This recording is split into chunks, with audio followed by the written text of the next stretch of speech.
साथियों, आज हम सब मुंबई में इस वैश्विक परिवार द्वारा आयोजित अश्वमेध यज्ञ में एकत्रित हुए हैं, जो कई मायनों में दुनिया को यह एक विशेष संदेश देता है।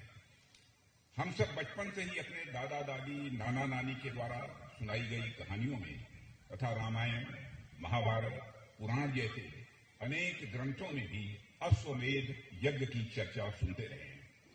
अश्वमेध यज्ञ एक प्रकार से किसी भी राज्य के लिए या किसी भी सम्राट के लिए चक्रवर्ती सम्राट होने का सर्टिफिकेट जैसा था।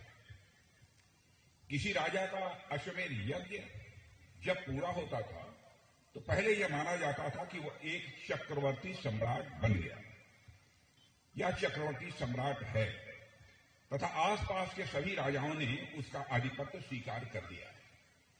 प्राचीन काल में अपनी शक्ति का प्रदर्शन करने के लिए तथा अपना आधिपत्य दर्शाने के लिए भी अश्वमेध यज्ञ को बहुत बड़ा माध्यम माना जाता था। प्राचीन काल की बात है, रामायण, महाभारत जैसे ग्रंथों में भी अश्वमेध यज्ञ का जिक्र हमें देखने को मिलता है।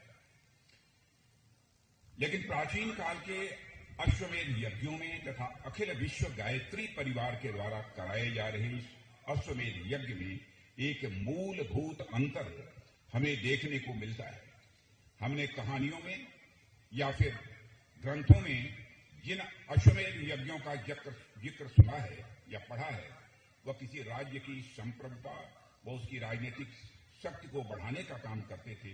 लेकिन यह जो अश्वमेध यज्ञ यहां हो रहा है, यह राजनीतिक ही नहीं बल्कि भारतीय सांस्कृतिक प्रसार का द्योतक है।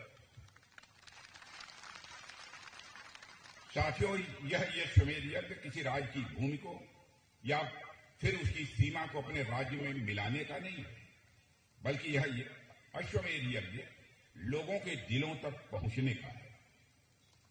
यह अश्वमेध यज्ञ भारत की संस्कृति को दुनिया तक पहुंचाने का है। यह अश्वमेध यज्ञ भारत की राजनीतिक ही नहीं बल्कि सांस्कृतिक दिग्विजय सुनिश्चित करने का यज्ञ है।